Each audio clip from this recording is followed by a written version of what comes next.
Good Tuesday afternoon, guys. My name is Jerry Miller. Welcome to the I Love CVille Show. Thank you kindly for joining us live in Charlottesville, across the Commonwealth, the country, and the world on the I Love CVille Network. The show presented by Skooma Boutique Dispensary on the Charlottesville Downtown Mall next to Rapture. Skooma Boutique Dispensary, CBD, the Delta 8. Skooma Boutique Dispensary is where you need to go. We also thank Ting Fiber Internet for powering the network. Ting is truly crazy fast internet. Ting Fiber Internet. A lot we're going to cover on today's show.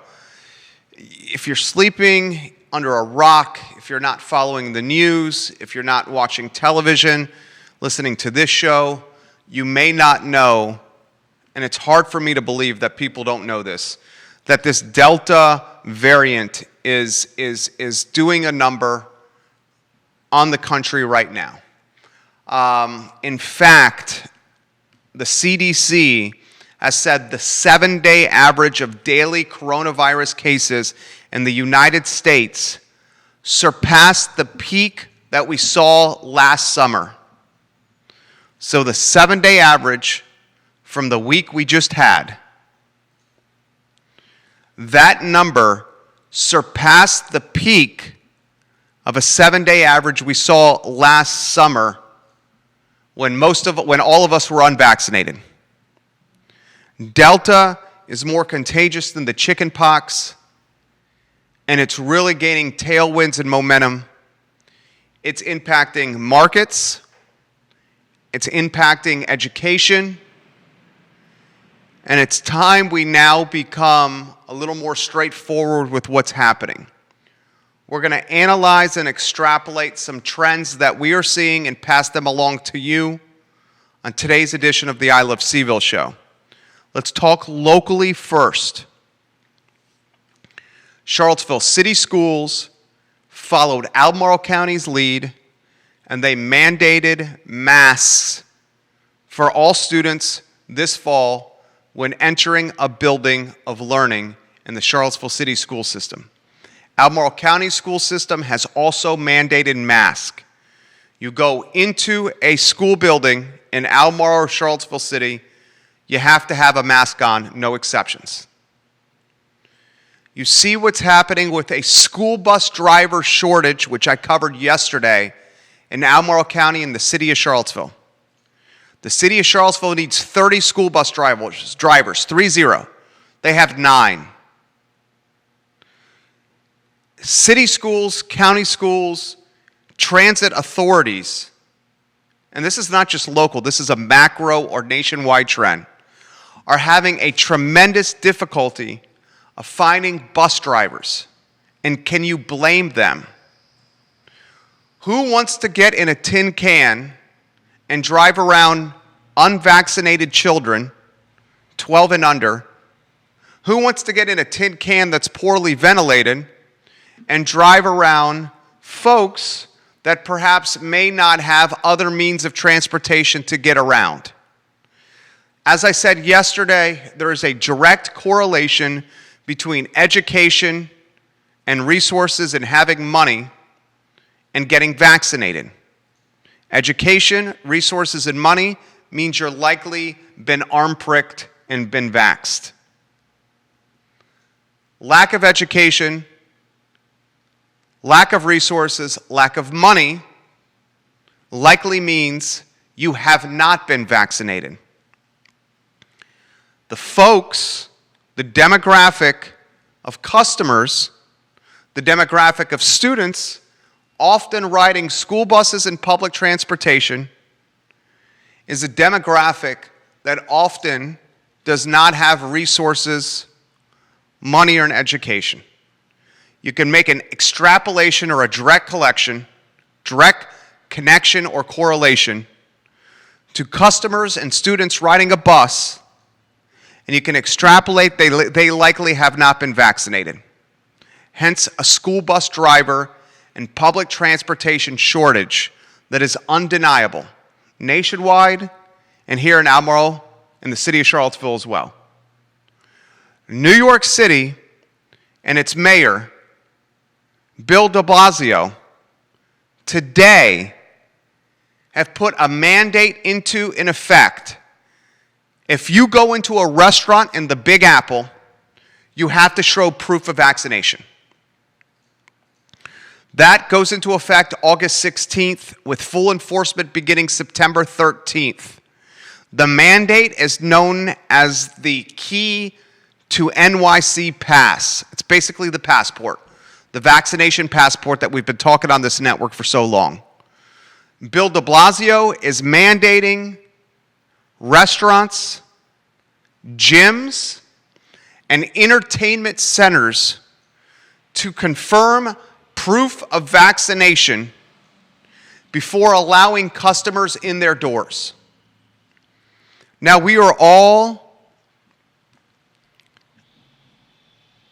folks that are more connected than ever because of social media. Let's talk in hypothetical terms. If New York City, the first city in the country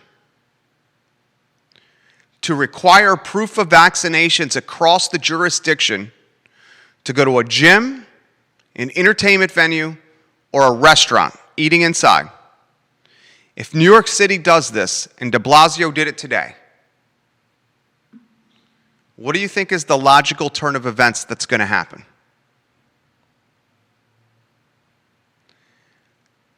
Other cities will follow suit. New York City is the world city.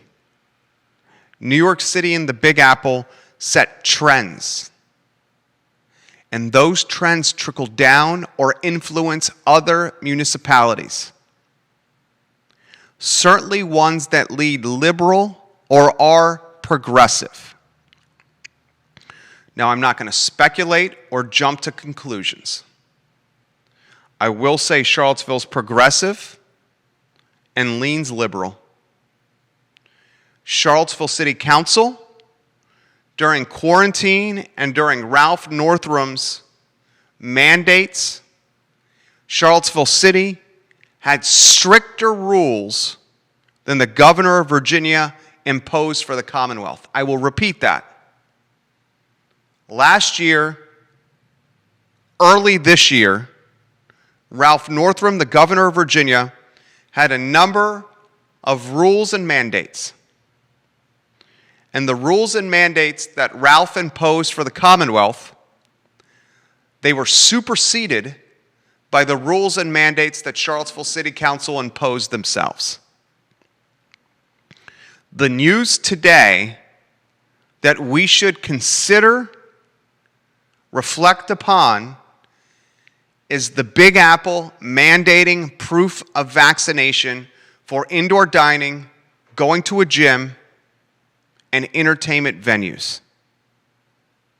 There will be an influence effect from this decision made by Bill de Blasio, the mayor of the Big Apple. The CDC said this morning, the 7-day average of daily COVID cases in the United States surpassed the peak seen last summer when the nation did not have an authorized vaccine.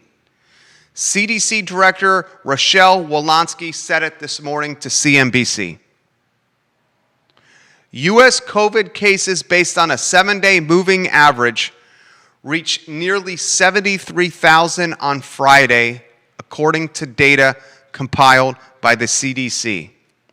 That's higher than the peak average daily cases seen last summer, which was roughly 68,700. That means the 7-day average of this past week was 4,000 plus more cases than the peak of last summer. Digest that. I certainly am. Now, I'm going to ask this from a local standpoint. How will unvaccinated areas and neighborhoods be impacted by Delta and COVID? And what is the future, short term, of those unvaccinated neighborhoods? Here's a really good example for you. Louisa County, Virginia. I'm going to localize this for you. This is what we do in advertising. You localize, you humanize, and you personalize. I just gave you a macro trend, the 7-day moving average this past week. We're putting out more COVID cases than we did in the peak of the summer last year. I gave you another more macro trend in what de Blasio is doing in the Big Apple, mandating proof of vaccinations if you want to eat inside, work out at a gym inside, or listen to music inside at a concert venue. Now I'm going to localize it, humanize it, and personalize it from something that's really close to home. Louisa County is roughly, depending on how fast you drive and where you're located in Charlottesville, 35 minutes to 45 minutes away from this city. This studio is on Market Street in our building, the Macklin Building, in downtown Charlottesville. I can get to Louisa, the home of the Lions, in roughly 45 minutes in my car. Did you know that less than half of the residents in Louisa County, Virginia, are fully vaccinated? I will repeat that statistic. Did you know that less than half of the residents in Louisa County, Virginia, are fully vaccinated? In comparison, the city of Charlottesville, roughly 60% of residents are vaccinated. Albemarle County, 62% of residents, 62% of residents in Albemarle County are fully vaccinated. You have a tale of two municipalities. Albemarle, one of the most vaccinated and safest municipalities in the Commonwealth. It's the reason why the New York Times told its entire readership to vacation in Charlottesville City and in Albemarle County, because folks are getting arm pricked here. Albemarle County, 62% fully vaccinated.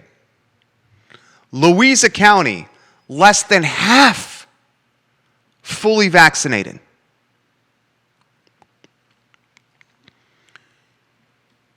With the benefit of hindsight, and this will not happen until we get more data science. That term comes up so much on this program, data science.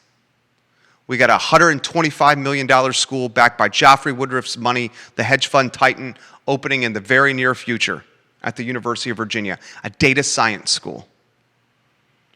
Until we get a larger sample size, until we have more time to study the data,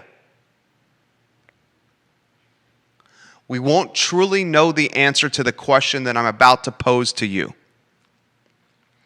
And here's the question. How will unvaccinated neighborhoods, how will unvaccinated counties, cities, and jurisdictions be impacted long-term by COVID when compared to municipalities that are closely situated that have been fully vaccinated? You call the raising of taxes, which pushes out individuals on fixed income, gentrification. Real estate taxes go up in Belmont because it's a hot place to live, because it's close to the downtown mall in Charlottesville. Because it's popular, you get bidding wars. And a home that 20 years ago that may have traded for $275 is now trading for $575. And as more homes in Belmont trade for 575s, the real estate taxes go up and up and up and up in Belmont. And that increase in taxes, which are paid in June and December of every month, eventually pushes out an older population, the OG, the old guard, that's living on a fixed income because they can't afford the additional tax exposure. That's one example of gentrification. I'm curious to this question. Can COVID be its own form of gentrification? If you have a pocket of people, otherwise known as a neighborhood, and this neighborhood is not vaccinated, maybe it's because they don't trust medicine. Maybe it's because they're working so hard they don't have an opportunity to go and get vaccinated. Maybe it's because it's of lack of education, financial resources, and economic means. It's no secret that unvaccinated individuals, the population of unvaxxed is uneducated. The population of unvaxxed is likely not super wealthy or does not have money at its disposal. These pockets, aka these neighborhoods, how is COVID going to change them in the short and long term? Can COVID be an actual version of gentrification itself, changing the character and the potential and the future of a neighborhood? Who is willing to go to a municipality or a neighborhood when it has a reputation of being unvaccinated? If you're an individual or a family of economic means and education, are you less likely to patronize a municipality or a jurisdiction that has a low vaccination rate? I'll cut straight to the chase. Louisa County, less than half of its population is vaccinated. If you're in Albemarle and you're fully vaccinated, and your family is, will you get in your vehicle, in your minivan, and drive to Louisa to explore wineries, vineyards, restaurants, retail, and other experiences when you know and you hear that Louisa has got less than half the population vaccinated? Probably not. So the longer a neighborhood or a jurisdiction goes with the reputation of not being vaccinated, the more that neighborhood or that jurisdiction's brand, its image,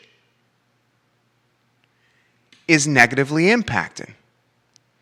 And in the era of ubiquitous smartphones and in the era where perception is reality and people read a book by its cover because they see it on social media before actually understanding the pages and reading them in the book, the jump to the conclusion map will say that people will not patronize, will not visit, will not support unvaccinated pockets of people, otherwise known as neighborhoods, or unvaccinated municipalities or jurisdictions, otherwise known as cities, counties, and towns. New York City, the first to mandate the vaccination passport that we have been predicting would be a reality. Now, my friends, watch as other left, left-leaning cities follow suit of the Big Apple. And my friends, watch what happens when all the folks in this country who are taking their last vacation before school starts and are going out of state, out of region, to another portion of the country, spending time on vacation in areas they've never visited or don't truly know from a vaccination standpoint, and then return home, start school, watches 12-year-olds and under who have not been vaccinated, watch as they go inside to learn in less than 3 weeks, and watch as the summer turns to fall and flu season. You got traveling all over the country now for vacation, and then people coming back, bringing with them, we don't know. You got students about to go to school, 12 and under has not been vaccinated. And you got flu season on the near horizon. That's the collision of three things that undoubtedly will impact towns, cities, states and countries, markets, and businesses. So I close my first point with this message. Beating this damn pandemic is undoubtedly tied to a vaccination. And Americans and people in this world getting vaxxed. My mind and perspective and my tune has changed over the 17 or 18 months we've been dealing with this pandemic. The libertarian in me has said Darwinism, survival of the fittest, getting injected is up to the individual. Freedom. Now, after 18 months of dealing with this and having a little guy at home that hasn't been vaccinated, from my perspective, courage in the pursuit of freedom is embracing a vaccination that can leave our town, our city, our county, our commonwealth, our country, and our world in a better place. And if we can get herd immunity, and most of us, if not all of us, vaxxed, then we go back to the freedom and the liberty and the rights we all want. It's about getting vaccinated. Microsoft, the publicly traded company, one of the top 15 positions in my portfolio, is requiring all employees to be vaccinated before they go back to work. Facebook and Google said they are going to require worker vaccinations as well. Microsoft said it today. If you want to go back to work, and Microsoft is starting in person in September, the only way you can get into the office, into HQ of Microsoft, is to show proof of vaccination. Facebook and Google are doing the same. I'm going to ask you this question. If you're unwilling to get vaccinated and you work at Microsoft, and you say, you know what? I don't want to get vaxxed. I'll work from home. And that's your right.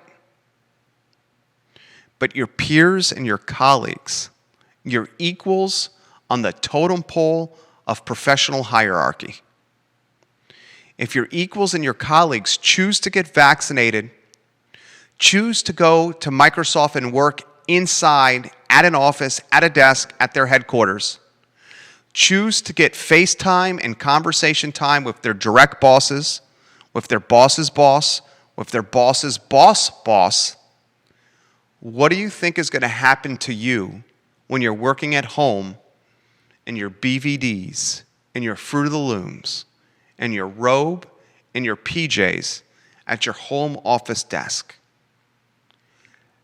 You will be left behind. You will be left behind. You will be left behind. Human nature.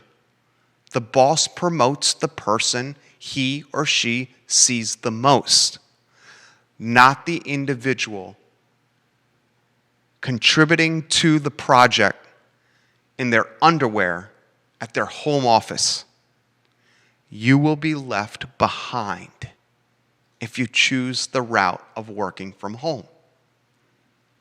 It's human nature. We're going to get to Alex Urpí in T-minus 60 seconds. City schools, you wear a mask if you want to be inside. Albemarle County schools, you wear a mask if you're going to learn inside. Neither city schools nor Albemarle County schools have enough bus drivers right now to get students to and from the classroom when school starts in less than 3 weeks. Parents and their families are vacationing left and right the last hurrah before school starts. What happens when these families come back to Charlottesville and Albemarle County after vacationing all over the U.S.? What do they bring with them?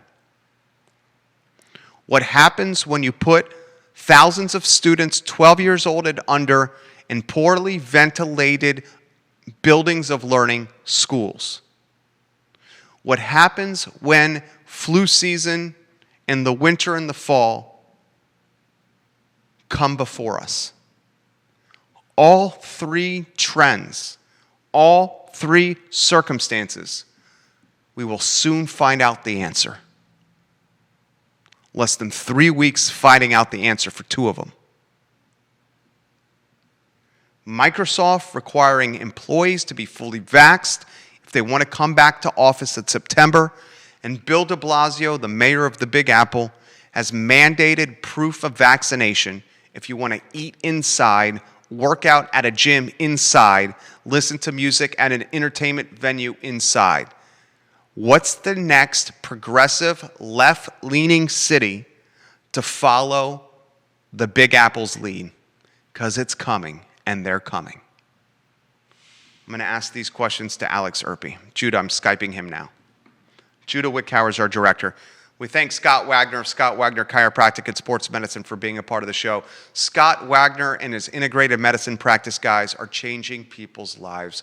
Who's got your back? Dr. Wagner's got your back. Alex Urpí is on the hotline right now, the hotline presented by Ting Fiber Internet. Alex, you are live here in Charlottesville, across the Commonwealth, the country, and the world. We can start anywhere you want. I will follow your lead. What's on the medulla oblongata, my friend?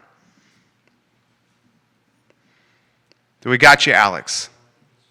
We're going to Skype you back. I think we got a frozen Alex here. He did look very good in that frozen picture right there. Well manicured. The beard is in good shape. Mrs. Urpí and Mr. Urpí, Xavier, I love that shirt that you recently gifted Alex. It looks good. Looks very good. I'm reaching out to him again here, J-Dubs. All right, we got you, my friend. There we go. Froze up for a second. My friend, where do you want to go? I'm going to follow your lead. No, it is a very interesting scenario what's happening up in New York City. And the reason I say that is because we're rapidly reaching a point where what troubles me is just from a business owner perspective up there, because what we're seeing in New York City is the city saying we have a goal that we want to achieve, which is basically we don't want people who are not vaccinated to eat indoors, to go to the gym indoors, to be indoors basically, right?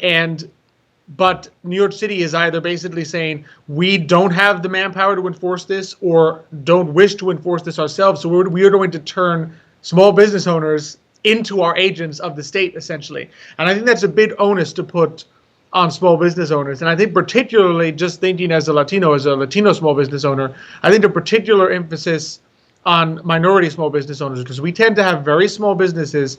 So you're giving them a lot of requirements that they now have to think about. You're basically saying they have to enforce with people who come into their store proof of vaccination. And some people are going to have their little apps, I'm sure. Some people are going to show you a card.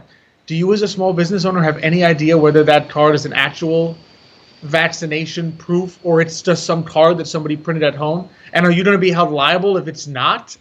And I think it's a very difficult situation that they're putting particularly small business owners in. And unfortunately, because of the fact that vaccination rates are very different, minorities are much less vaccinated right now than white Americans. I'm wondering if we were going to see a little bit of a racial gap here where a lot of minorities are going to be unable to participate in certain aspects of life because they have not yet taken the vaccine, whereas the larger quantity of white Americans that have taken it, because they've been more comfortable historically doing so, are going to be able to go in and do whatever they want. So it's an interesting scenario that I think we're seeing here, both from a perspective of who's taking it and who hasn't, and from small business owners and the challenges that they're going to face in New York City right now, and we'll see where else that goes. That is a fabulous take. Can you turn that into a sizzle reel, what he just said, so we can play on tomorrow's show, please? The answer of what he just said right there. I tied COVID and lack of vaccinations almost to a 2021 version of gentrification. You almost you alluded. I mean, go ahead. Historically, there's just been much more hesitancy, right? And we know the historical reasons why, but it's just interesting to see the point where we're basically saying, not only will you suffer health-wise, right? We all know the health reason to take the vaccine, right? But society is now saying you will not be allowed to participate in any semblance of normalcy if you do not. And we're inevitably going to see a racial gap. And it's interesting because I know society's been focusing a lot on racial gaps for the past year and saying those cannot be allowed to persist, but we're creating a brand new one, I think. Well said, Alex Urpí, CEO, Emergent Financial Services.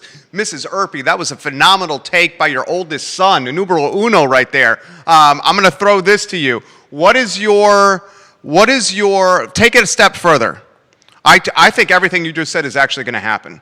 So he's basically saying vaccination rates, there's a direct correlation between not only vaccination rates and wealth, education, and skin color. He's exactly right.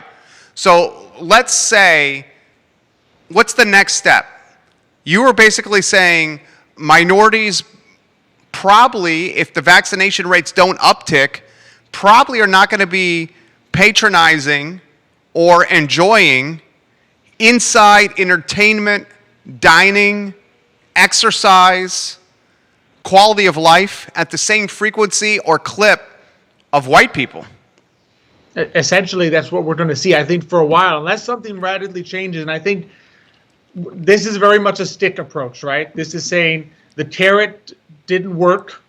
Of, if you get vaccinated, we'll give you free beer. If you get vaccinated, you'll have health benefits. If you have vaccinated, you have this. So they're trying to stick approach. They're basically saying if you are not vaccinated, we will penalize you in these ways to prevent you from living what was a normal life for, more than 24 months ago, right? And what we're going to see is unless that changes people's minds, but so far the carrot has not, right? There's still a gap between vaccination rates among white Americans and among basically every other racial category that you have, non-white Americans. And if that persists, which we haven't seen an indication that any kind of incentives, carrot approach has made that change. If that persists, what you're going to see then is a participation gap. And that's assuming enforcement. My suspicion is you may also see some minority business owners or smaller business owners that are sitting there in New York City saying, how on earth can I possibly enforce this, and basically essentially not enforcing it and being willing to take the risks of not doing so.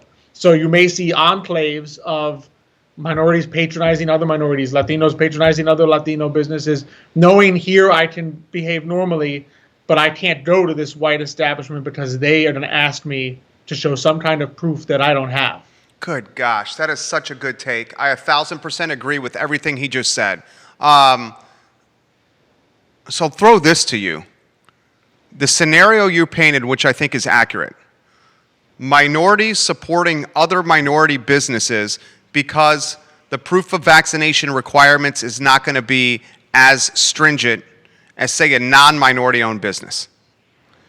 That's going to further the spread of this COVID amongst the minority community. I think so. I mean, I'm beginning to reach the point where I'm suspecting this is going to spread no matter where. I mean, the CDC basically admitted when they did the mask requirements returned last week, they basically admitted that Delta can be spread amongst vaccinated people the same way as among unvaccinated. They were saying it had the same viral load. Obviously, your effects, don't get me wrong, like the hospitalization, the deaths. So in other words, you're protecting yourself from worse effects by being vaccinated. But the CDC was basically admitting last week that Delta is going to spread where Delta is going to spread. So I'm not sure we're going to see more spread. The question will be, do we see a higher hospitalization rate, which we've seen for basically the entirety of the pandemic. So I'm not seeing a change there. What I'm seeing is basically a continuation, health-wise, of what we've been seeing. The change will be in where people choose to patronize and how people are participating in society. Because I think the impact of COVID is going to be exactly the same as what it was, because we're basically being told by the CDC that Delta is spreading. You have the same viral load as a vaccinated person, but you're just having fewer symptoms. Do you think de Blasio was right with the proof, with the vaccination passport to eat inside, work out inside, or listen to music inside? And the second part of the question is, this decision de Blasio is doing is once again prioritizing or giving the market advantage to a big box corporation with a deeper staff and more money on its balance sheet so that they could potentially hire a bouncer at the door to check cards. The mom and pops don't have the balance sheet, the capital resources to do that. Furthermore, the mom and pops, they are mom and pops because they can't afford a lot of, they have smaller places of business. The mom and pops don't have the square feet of a big box because they're mom and pops. They don't have the money to afford the square footage from a rental standpoint of the big box. Doesn't this indirectly do exactly what happened in 2020 when government, Ralph Northam, for example, prioritized the Target, the Lowe's, the Walmarts, and the Costco's over the Foods of All Nations, over the Anderson Seafood and Catering? You see where I'm getting at? Oh, no, exactly. And I think you're exactly right. I mean, what bothers me about this decision, even more so given the data we have now, is at least last year there was so much health uncertainty about the data. There was not much going on. And I still think it was a mistake to prioritize those corporations as we did. But now it seems just even more inexcusable because I'm not seeing how this is going to have much of an impact in the way things, in terms of spread. And it just seems to me that you're just further putting a lot of pressure on, like you said, the mom and pop shops to try to keep up with these big corporations. And the last thing they need is now large swaths of people saying, I don't even want to go out. Even if you're vaccinated, you might be sitting there saying, I got to wear a mask anyway. I got to social distance anyway. Now I got to get this proof and be showing this card around. I just won't go out to eat, period. And before you know it, now the mom and pops are in a very bad position all over again. Because now your McDonald's is going to do fine, your Chipotle's are going to do great, and your mom and pop indoor dining restaurants are going to do poorly. And it seems very much a shame to go down this route. And in some ways, it seems almost they're trying to cover for what I think has been poor messaging on the vaccines. I mean, the Johnson & Johnson, you can see U.S. vaccination rates, the trajectory just plummets after they pull that, because you're just sending the mixed messaging of, is this safe? Is this not safe? Now the CDC is sending mixed messaging. Does it work? Does it not work? I mean, when I first saw that news last week, I had to consider this. I'm a financial advisor. I'm used to research, digging into things, finding out what are the data behind headlines. And even I had to sit there last week and say, for a moment, when I saw the headlines, I'm like, do the vaccines not work?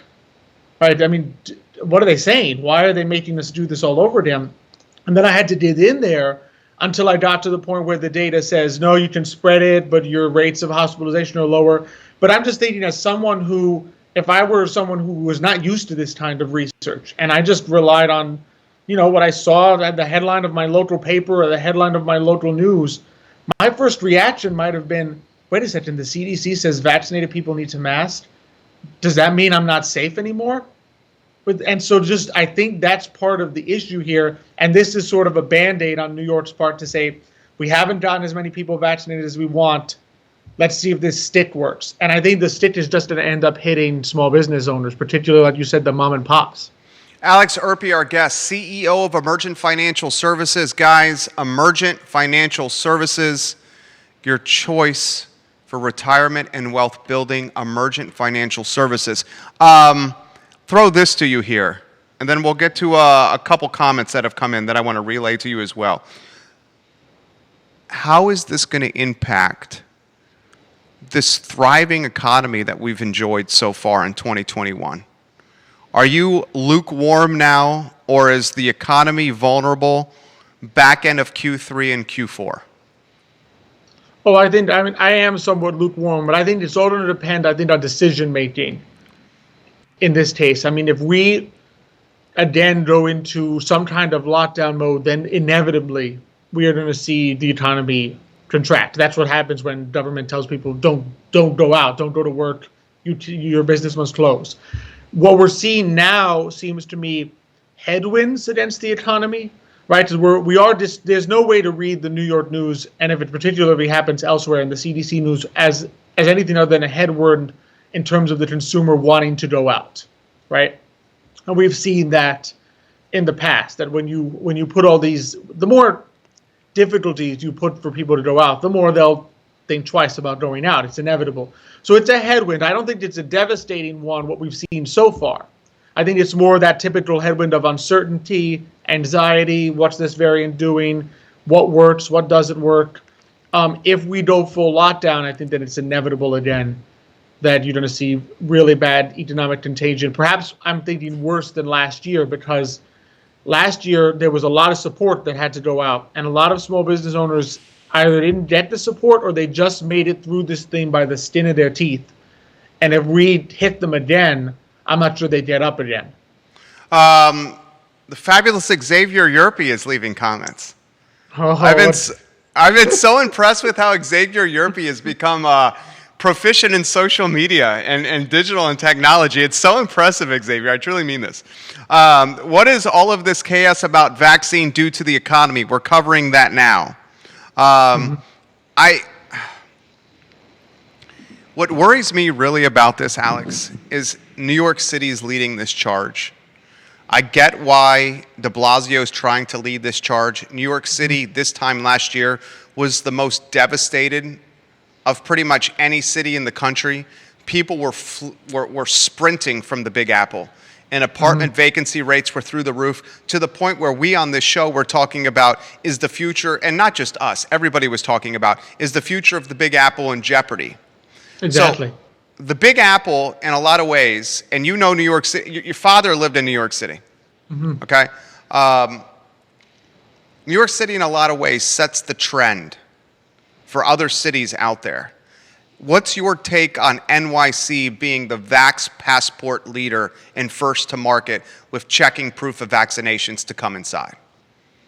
That's a very interesting question, because typically, I think what you will see, my suspicion is you will see a lot of larger cities will probably follow this lead.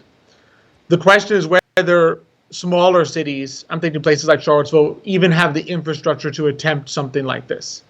And the will or the ability to enforce something like this. I'm not I don't know the laws of New York to know that. I don't mean to interrupt you here. Last year, Albemarle County had the vaccination police that was going around small businesses and auditing them to make sure customers were staying 6 feet apart. So Albemarle County did try at the end of last year a vax police rollout plan to try to enforce mandates But go ahead. Go ahead, please. I didn't mean to interrupt you. No, I'd grant that there certainly was the will in terms of masked. I think you're thinking more masked police. Yeah, mass police. Yeah. This is, I think, a little bit more of a challenge because if you're not going to do honor system, you need. I mean, New York has these things on apps. I don't even know how he's going to enforce it in New York. To be honest with you, I mean, our business is going to have to scan people's apps. If someone comes in with a card, does the business say, no, you need to download the New York Excelsior pass? You need to then input this information into the pass, and then you can come into the restaurant. So I think the smaller the city, even if they have the will, they may not have the infrastructure to do this. What they may do, of course, is just go back to requiring everybody to wear masks all the time indoors, because then you just enforce that by walking into the restaurant and taking a look at what's going on. But it would be difficult for me to imagine how you actually do that, where do you send health inspectors and say, I need a record of everyone that came into this restaurant, and then I'm going to double check whether they were actually vaccinated? Would it be legal for restaurants to collect that kind of information? So I think there's a lot that would have to be done on a local level for certain people to follow New York. I think the larger cities can do it. I question whether the smaller ones will. The closer, Xavier the closer, Urpi, has got a comment here. The Atlanta, Georgia Fed GDP now has been falling from 14% to 6%. Can we guess why, gentlemen? Oh, I think he's exactly right. So Atlanta Fed, so that's an interesting tool right there that I would definitely recommend to people to take a look at every once in a while. So that is Atlanta Fed GDP now is a projection. In other words, it collects data to try to project what GDP is going to look like. Because typically we don't get GDP numbers until the actual ones, until a month or so after the quarter has ended. So what they're saying is that the Atlanta Fed has seen its projection for the next quarter's GDP drop from 14 to 6. And basically it's saying there's enough headwinds here in terms of economic data. So remember, so the Atlanta Fed GDP number isn't looking at Delta, what de Blasio's doing, policies that are being debated, CDC guidelines. It's not looking at any of that. It's looking at consumer data, producer data. In other words, how economically are people reacting to this news, Delta, CDC guidelines, and so forth. So what that's telling me is that people are reacting by curtailing. Maybe businesses are reacting by curtailing their spending. So I think we're obviously, the Atlanta Fed at least is seeing, and that's an imperfect number, I will grant. It doesn't always match what eventually comes out. But at least that projection system is seeing that people are already economically responding to the uncertainty of just what's going on in terms of Delta and the CDC decisions and now what we're seeing in New York. So that's a concerning number, and I think is what I pointed to in terms of headwinds, right? 6% is still a good growth rate, right? It's still growth. It's not a contraction. But so the drop from 14 to 6 indicates some serious economic headwinds that we need to be thinking about. Especially with the contraction that we need to recover from last year. Johnny Ornalis owns 2 restaurants. He said Vax ID, vaccination passports, will be just like getting a fake ID for alcohol. We don't, as business owners, have the technology to know whether they're real or fake or not. That's to your point. Oh, I think he's exactly right. I mean, we've had that problem in Charlottesville for a while. Right? I mean, I was going to Coupe de Villes as an 18-year-old. Exactly. I mean, we all know what happens on the corner and how many of those kids out there actually have the age 21 on their IDs. Right. Imagine now something that says, because I'm pretty sure it is different institutions issue these vaccination little cards when you get vaccinated. It's not like it's a one-size-fits-all being issued by the DMV with some kind of proof. I mean, I think he's exactly right. It's a big onus on them to try to enforce this. James Watson says this, Alex and Jerry, let's not forget to mention that the vaccination card is a piece of paper. They didn't really roll out an app or anything that can be scanned from your phone. So how does somebody who's working construction all day, who wants to grab lunch at a nearby deli, going to pull out a piece of paper vaccination card? What happens when you lose your vaccination card? It's not very durable either. What happens if it gets wet or dirty or falls apart? It's almost like carrying around your birth certificate in your wallet. Yeah, I was thinking that's a great point by James. I was actually thinking even the little paper Social Security card. Yeah. That they give you, like, you never carry those around because you can't risk losing that. Right. It's a piece of paper, and it's going to be very difficult. And even in places like New York, so New York City has a certain app, like it's a certain pass app that's on your phone. But even if you have that kind of infrastructure, are you basically saying we're going to refuse anyone who walks in with the paper version? Are you going to say, like, oh, this paper one that you're showing me isn't good enough. I need you to go back outside, download the app, somehow get approved, verified in 5 minutes, and come back into my restaurant? What restaurant owner is going to turn someone away like that? Because if the other problem is, just from a customer relations standpoint, you turn away a legitimately vaccinated customer because you suspected he wasn't vaccinated, you've lost a customer probably for life. Because he is going to be pissed, mad. Yeah. I mean, he's going to be pissed. Yeah. If I go into a restaurant and here's my vaccination card, and they're like, you don't have it on a phone, and I don't know, that one looks a little sketchy to me. I'm sorry. I'm not coming back. That was legit. And so I think I think James is spot on there with that point. Alex Urpí dropping knowledge bombs, guys, here on the I Love CVille Show. He's the CEO of Emergent Financial Services. Ray Cadell. He's a broker in real estate in the area. He also is a fantastic horn player and manages a ton of bands through his music business. Big Ray and the Cool Cats and my real estate agents are all fully vaccinated. I even replaced some musicians who refused to get the shot. This is serious stuff, folks. This question is coming in from a regular listener, Grayson. Jerry and Alex, is the vaccination card the next black market business that's going to boom? Ooh, that's certainly a possibility. It's tough to know. I mean, that depends, I think, with any black market, it depends on the stick. In other words, the more expensive it is in terms of not just dollar-wise, right, but in terms of time, ability to do things, and so forth, the more expensive it is to not be vaccinated, the more you would have then people shell out into a black market for a fake ID, right? If you think about the fake ID world of, kids with under 21 fake IDs, the reason that's the case is there's nothing you can do about it. If you're 18, you can't become 21, no matter how much you try. Whereas if you are unvaccinated, it might be cheaper for you to become vaccinated than to pay your way. Yeah, it's free. It's free. So I mean. No, even in terms of like cheap in terms of whatever people are doing as their cost benefit risk analysis, right? At some point they might sit there and say, this is too costly to not do this, even with a black market. So I'm not sure we'll reach that point. I think it depends on how many more sticks they try to put on top of where we currently are. All right. Alex Urpí, CEO of Emergent Financial Services. I want to hear what's happening on Today y Mañana at 10:15 a.m. A couple more questions coming in.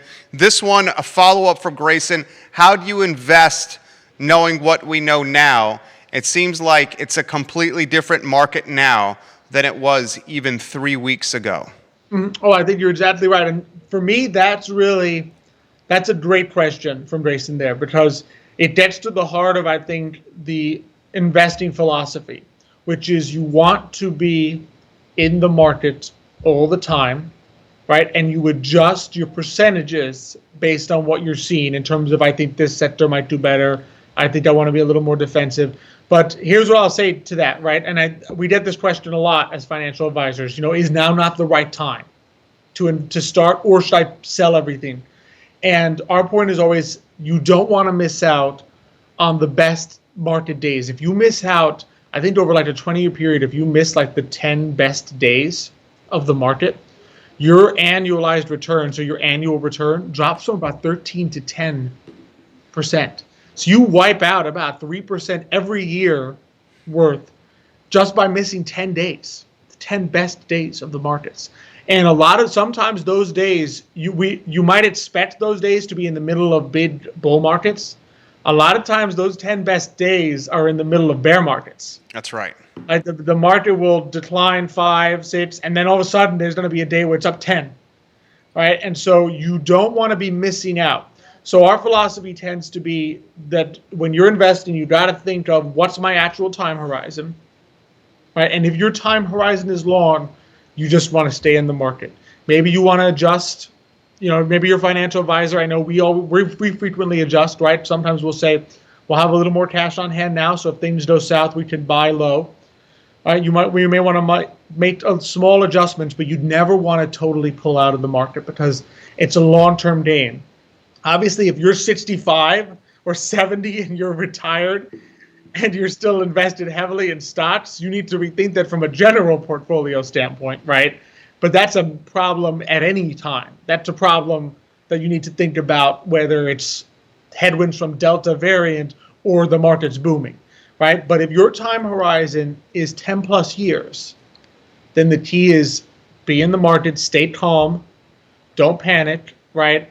There's going to be headwinds, right? Things may go south, right? We may have a bad second half of the year market-wise, but you want to be in the market so that you're there and positioned that when it rebounds, you're there. The last thing you want to do is be the person who sells in 2009 and then misses out on a decade's worth of huge growth, right? So you bear with it, and like I always say, you adjust on the margins. You never pull out completely. So that would be our advice in terms of just an investment philosophy in a really uncertain environment.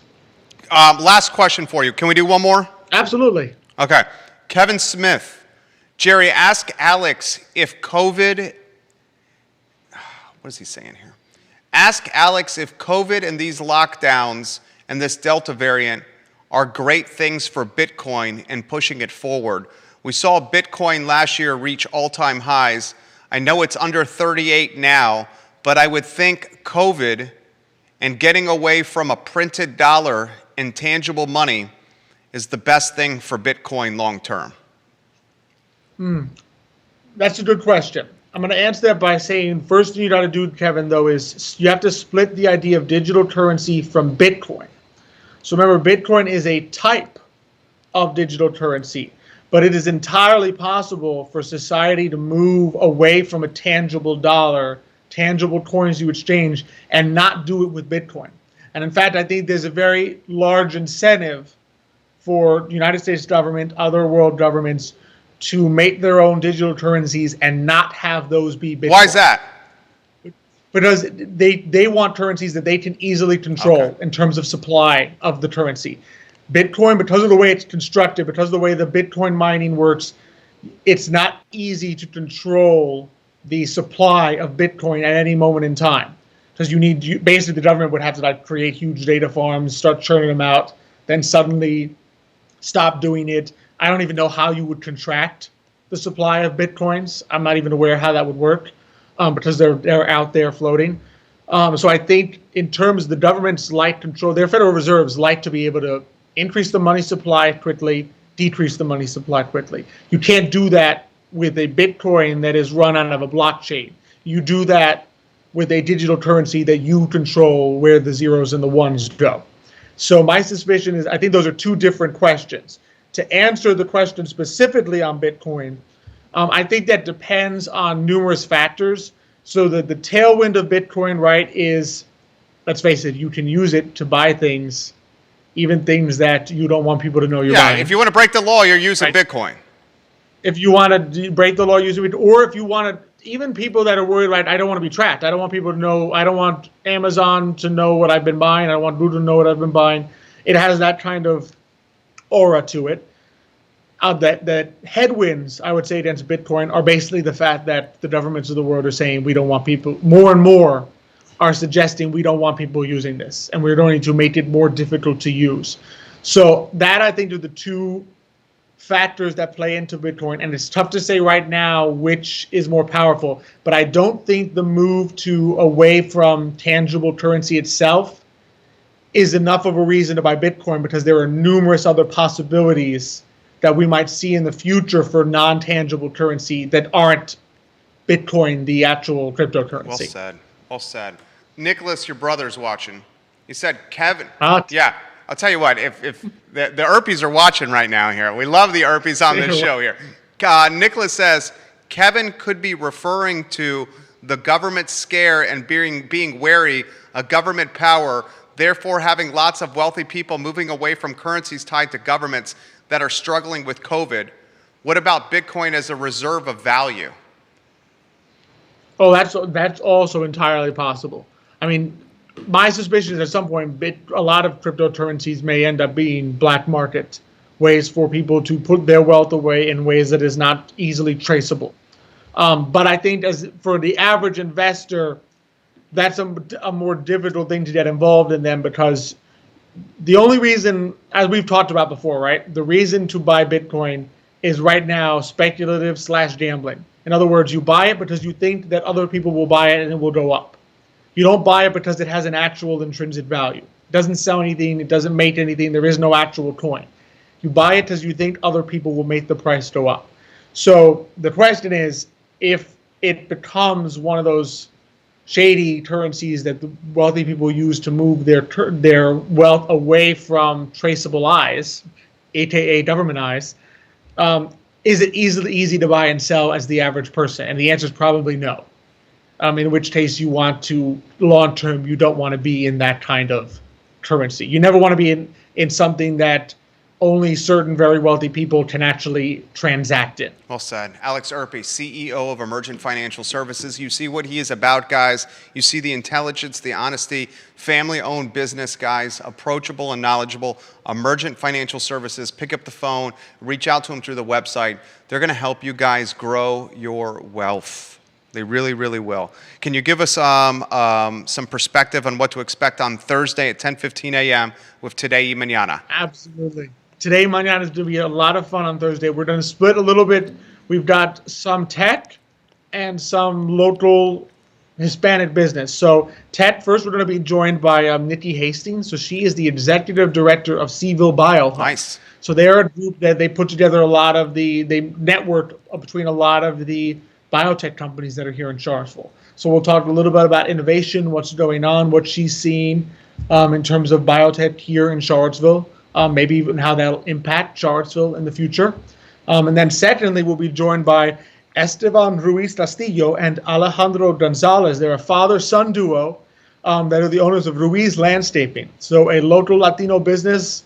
We'll see how they're doing, where people can find them, how people can support them, how they've been navigating, and maybe what it's like to do a little father-son duo in business. I know I can speak to that a little bit, but we'll see if they have the same positive experience. I love it. I love it. Which I'm sure they do. Sure they do as well. My friend, you were on point today. We will see you Thursday. Spoke to Keith today. He said the Friday show was one of his favorites. It was just absolutely amazing.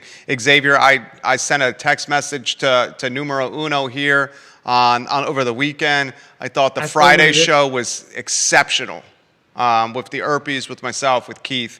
On Real Talk. We will see. It was a blast. People should check it out. If you haven't watched it yet. It was a blast. People should go to YouTube, Facebook, Instagram, find it, and because it was a blast. They can go to, do we archive it on Today y Mañana? Yeah, we're going to archive it on Today. I think I'm waiting on the version that fits Got it.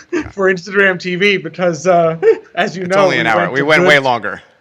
We went a little more than an hour. We went long. But I know definitely on YouTube, and I'm sure on Spotify and Apple Podcasts, people can listen to it. Fantastic. Thank you today. Thank you. You were awesome. Oh, thank you. Great question. You have a good day. It was you too. Right, thank you. Alex Urpí, guys, CEO, Emergent Financial Services. Mrs. Urpí, I love that new shirt. You got your guy right there. You got your boy right there. That shirt, dynamite. Absolutely dynamite, Mrs. Urpí. It's 1:40. And I have a standing conference call with the client every Tuesday at 1:45. And I need to do a little prep for it. So I didn't get to this topic today. The topic that I did not get today is skill games. You know, the video machines or the video gambling machines that you see in convenience stores or gas stations, those were banned on July 1. Banned on July 1. Those video games, those skill games, video crack is another description of them. They generated more than $100 million in revenue for the Commonwealth during COVID. The delegates in Richmond, the governor's office, they allowed skill games during COVID because they needed the revenue to climb out of the COVID financial hole. $100 million generated in 1 year from those video games, those skill games, the video crack in convenience stores. Yesterday, a group of over 100 convenience stores, a group of owners of over 100 convenience stores in the Commonwealth, they gathered together with Virginia Senator Joe Morrissey. He's a Democrat. And they're petitioning or lobbying or challenging, however you want to put it, Richmond and the governor to allow skill games in convenience stores and gas stations again. They have gone so far to say disallowing video game, those skill games or the video crack in convenience stores and gas stations. They've gone as far to say is it's racist policy. And they're basing it on the amount of mom and pops that own convenience stores and the gas stations in the Commonwealth. And they're saying these mom and pops, gas stations and convenience stores are predominantly owned by people of color, by minorities, by folks of Indian, Turkish, Asian, minority descent. And they said these skill games yesterday, with Senator Morrissey leading the charge, are keeping us not only in business, but our businesses profitable. And by disallowing these skill games, you've essentially created, and it's literally, I'm reading it verbatim from the story online, quote, end quote, an Alibaba bill. And the Alibaba bill targets minority business owners. That topic tomorrow on the I Love CVille Show. My name is Jerry Miller. Thank you for joining us today on a Tuesday. Take care.